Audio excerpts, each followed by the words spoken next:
BMW's 2 Series Gran Tourer is a 7-seat compact MPV that offers a classier, more interesting alternative to a conventional Grand C-Max or Grand Scenic-style People Carrier.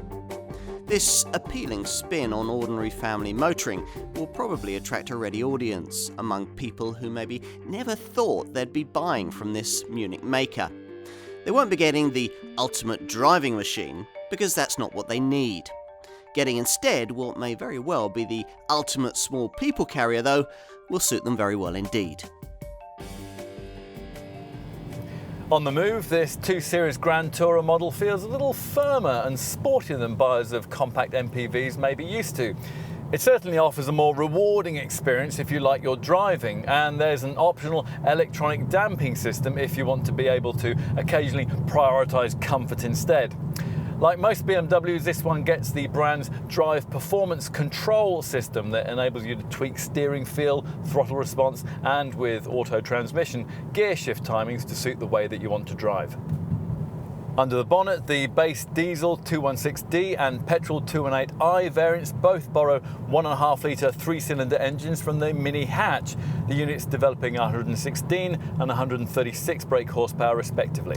Performance in each case is respectable, but we think that most buyers will be more satisfied with the extra pulling power of the 150 brake horsepower 4-cylinder 218D diesel model that we'd recommend.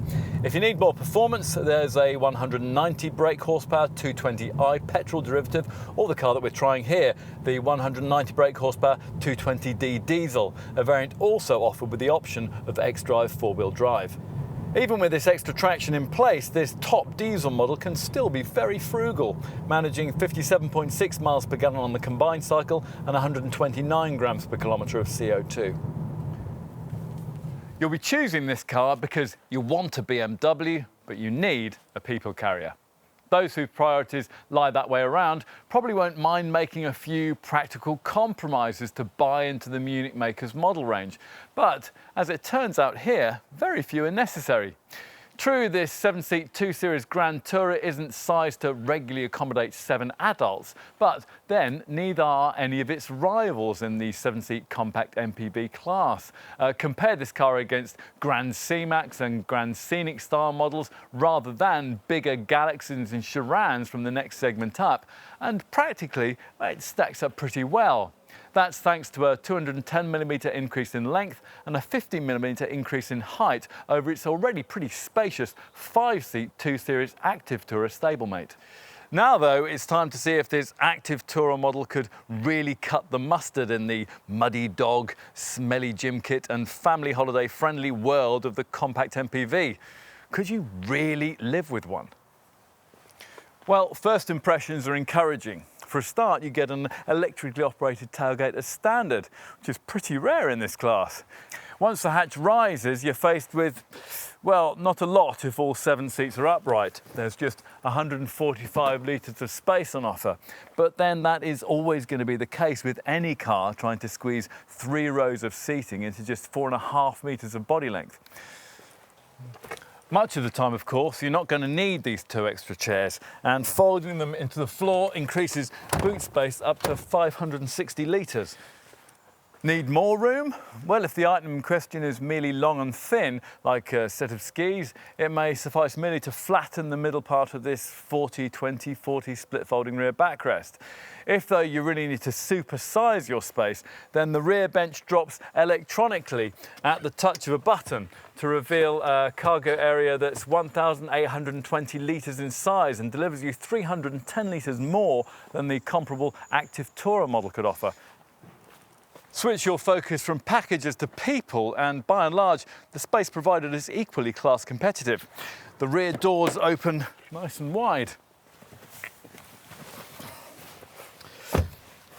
And once inside, there's decent space for 3 fully sized adults, although they don't get 3 separate seats in the way that they would in some MPV rivals.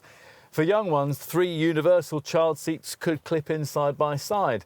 Adults, meanwhile, will find that the seat base is split 60-40 and that each segment slides forwards and backwards over a 130mm range. Now, that means you can either prioritise your legroom or space in the compartment behind you. Plus, in the rearmost position, you get almost limousine-like standards of stretching space.